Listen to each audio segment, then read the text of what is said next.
Well, before we wrap things up, it's time for our weekly question of Ask the Anchors. Now, Emily, this week's question is, how did you learn to drive? I learned with my father and my brother, who's 5 years older than me, in our Ford Expedition.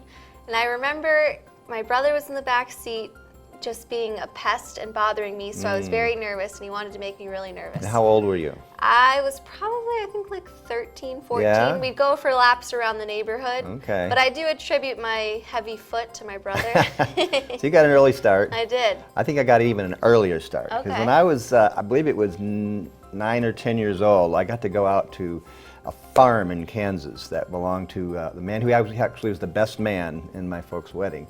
And I got to spend some time on this farm. And they had several tractors, a little Ford tractor that I got to drive.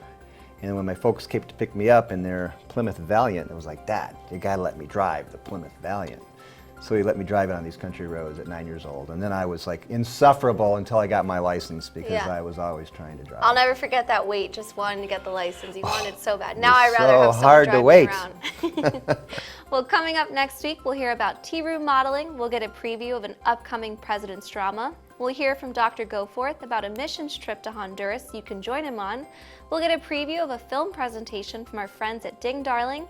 And we'll hear about the upcoming celebration event. Don't forget to get a list of birthdays, anniversaries, and memorials on Channel 12. Before we go, I want to leave you with this. It's impossible to live without failing at something, unless you live so cautiously that you might as well not have lived at all, in which case you fail by default. Think about that. That's all for this weekend's show. We'll see you back here on Monday. Hope you have a really great weekend.